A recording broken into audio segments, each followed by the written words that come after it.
Hi, everybody. How are you today? This is Jim from the Pain PT. And if you like this video, please give it a thumbs up, subscribe to the channel. And if you like more information about my services, you can go to thepainpt.com, learn more about individual consultation, coaching support, and also group coaching. Today, we're going to talk about sensations versus symptoms. And it seems very semantic. It seems like I'm just speaking about words, but words have meaning. Words have meaning. If you say the word green and the word blue, they mean different things, just as if you say the word angry versus the word sad, they have different meanings. So the word symptom versus the word sensation both have different meanings, and they're important in terms of what we're dealing with here. Because with these conditions that you have that are not structurally, organically, medically related to being something wrong in your body, they are not symptoms. Remember, symptoms means there's something wrong that is happening. It's a symptom of some type of disease or some type of issue or problem that you need to fix, you need to attend to, you need to treat. A sensation is neutral, right? The word sensation is neutral. And that's what these conditions are. They are sensations generated by a brain that is emotional, a brain that is sensitive, a brain that is reactive. It's called your limbic brain. And most of the time, this brain is reacting, overreacting in a way because of emotions, because of threat and danger it perceives. So again, it could be, the brain could be feeling very anxious, very worried, very scared, very frustrated, very annoyed, very irritated, or maybe very sad, very hopeless, in despair, very ashamed, maybe feeling guilty. So the limbic brain gets activated from life or activated on its own because it's been activated before. And it kicks out these sensations that end up in your body. The sensation is the endpoint, so it's what you feel. A sensation is something you feel, right? But the difference between a sensation and a symptom is that a symptom, you're thinking something's wrong with you that you need to treat. A sensation is just a sensation. And that's how we want to think of these conditions, because it's just a limbic brain reaction cascading through your autonomic nervous system, creating this reaction in your body, which are these sensations. We can call them emotional sensations. We can call them sensitization sensations, conditioning sensations, reaction sensations. But they are sensations that are meant to make you act a certain way. They're meant to make you feel a certain way.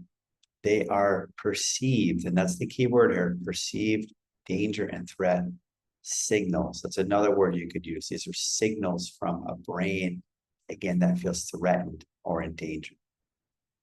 And again, it's not logical, because once bitten, twice shy, this limbic brain is.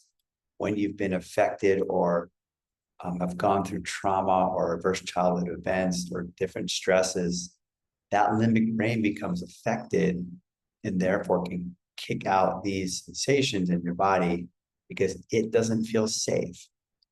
It doesn't feel, in a way, supported, safe, secure. So it kicks these things out. Okay, and these are reactions. Again, they're sensations from a limbic brain. But when we can see these as sensations, not symptoms, it changes the game, because now we don't need to treat them. There's no danger, there's no threat, there's no damage, there's nothing wrong that we need to treat directly like we would a symptom. We need to take a medication, we need to get a surgery, we need to go for this treatment or that treatment. In fact, with these things, when we do those treatments, a lot of times they end up negatively reinforcing the sensation. Okay, so your sensation now has become a symptom. So something that's very neutral, because it's just from your limbic brain. And again, I always give this analogy of a panic attack. If you have a panic attack in your chest and you're short of breath and your heart's beating fast and you believe you're having a heart attack, but again, you go in, you get checked out. The doctor says, no, your heart's fine. You're having a panic attack, which means it's a limbic brain reaction. Very real, creating very real sensations, but they're not symptoms. That's why they send you home from the hospital right away, because there's nothing wrong, but there's sensations. The brain is threatened, the brain has felt scared, the brain has felt cautious and under attack. And so, boom, panic attack. Very real, but again, benign, harmless, right? So sensations are benign, harmless. Okay, they are not damaging, they're not signifying true danger or threat or harm, right? So I want you guys to all call your symptom a sensation. I also want you to look at diagnoses that you've been given and put them away, throw them away, and call this by what it is, whether it's, you want to call it TMS, mind-body syndrome, or these are sensations from my brain, these are limbic brain reactions I'm having right now. Don't call it fibromyalgia. Don't call it chronic fatigue. Don't call it sciatica. Don't call it migraines, because again, those words have meaning to them. They have meaning to them. And as soon as you associate with those words, you're associating with the symptoms now of a problem, a label. Okay, we know the power of the nocebo effect is very real. And this is what can happen when you start getting into these words. They actually have power behind them. And in the way of a symptom or diagnosis word, that's very negative, right? It has a connotation, an association.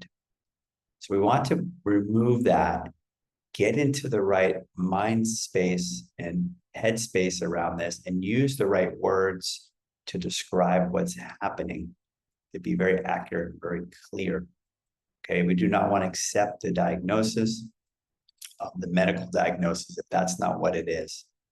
I want to be very clear, okay, because that does have an impact. And there's been numerous studies done showing the power of the nocebo effect. It's more powerful in a negative way than the placebo effect. So be very careful we don't take on that. So we don't want to use the word symptom if we can, or use the word sensation. We don't want to use the medical diagnosis. We want to use the accurate diagnosis, which could be TMS, mind-body syndrome, what we call PPD. Okay, this is just a reaction of my brain. And we also don't want to get caught in a cycle of treatment, okay, towards the physical treatment, because again, that means you're treating a symptom. Okay, treatment means something is wrong. Okay, the work we're doing here is to teach your brain, your limbic brain, that actually there is nothing wrong. You are safe, you are secure. That brain needs to learn from you. Again, you're a teacher now. As I talk to people in my sessions and groups, you're talking to your inner child as well as a parent. You're a parent, you're a teacher. You're teaching your limbic brain that you're all right, you're safe, you're okay. There isn't any threat or danger. There may have been in the past, there may have been things that happened to you, but at this moment, at this time, there is nothing. It's the brain overreacting to triggers and threats and dangers it perceives from your environment. It perceives from you. Okay, so we need to do our part here in helping to teach the brain that we're safe, we're secure, we're okay, we're all right. We are not broken. We are not damaged. We are not in danger. We don't have symptoms that need treatment. These are sensations that we can let go. We can let these things go and let them die on the vine. Let them go on their own. They will, if you're not reacting to the negative, if you're not reinforcing them negatively. So today I'm just highlighting the words, the power of words, the nocebo effect. And if you associate the word symptom or a diagnosis word, you really want to drop that. And the last thing I'll say, because I highlighted a few things here around the word symptom versus sensation, is do not talk about your symptoms with other people. Do not start telling them, oh, I've got this back pain. Oh, my stomach's upset. Oh, my IBS is kicked up. It's chronic fatigue. No, because you're reinforcing that negatively. Don't go reading about these things because you're reinforcing that into your brain, whether you know it or not, that something's wrong. Okay, even if it's well-meaning, talk about sensation. I got some sensations up today. I'm stressed out. I'm really worried about this. That's why they're up. Oh, I'm really irritated and annoyed right now. I've got these sensations in my body. I've got TMS acting up right now. I've got this mind-body symptoms acting up or sensations acting up. You'll find even me, see it slipping into the word symptom. You got to be careful. You don't want to go into the physical realm. You want to stay with the understanding. These are brain sensations called BS, brain sensations, brain produced sensations. It's BS, call it BS. It is a bunch of BS at this point. So let's stay clear in what we're dealing with here. We're dealing with sensations, which are feelings. They're neutral. They comprise the brain, the limbic brain reaction, which again includes emotional reactions, sensitization reactions, nocebo reactions, conditioned reactions, things like that. They're reactions of your brain creating signals through your autonomic nervous system that enter your body and cause these sensations. But they are based on a brain that is perceiving danger and threat versus something actually being wrong and there being a symptom in your body that you need to treat. Okay, so we want to be very clear again, come back to them. Talk about your emotions to people. Talk about the stress, talk about the brain. Don't talk about, oh, this fibromyalgia is up today. Oh, no, okay, because then you're actually reinforcing the wrong. Words have meaning. Words are very important, and you want to be careful in how you use them. Okay, so let's do some of the things I mentioned here today, the distinction between a sensation and a symptom, because it really can take you in different ways of looking at this and also how you're going to deal with it. Thanks so much for everybody being here. I really appreciate all your support. I'm going to continue to put out videos and to help you as much as I can to heal, to feel better from these conditions. They're really common. They're really prevalent. They're underdiagnosed and we're medicalized to the tilt, and people aren't getting the results they need or want through traditional medicine. So hopefully you found your way here and you're learning so many things about your brain, your nervous system that cause these things. Very real, very severe at times. I see people, I see severe symptoms that are just sensations from a brain that's overreacting.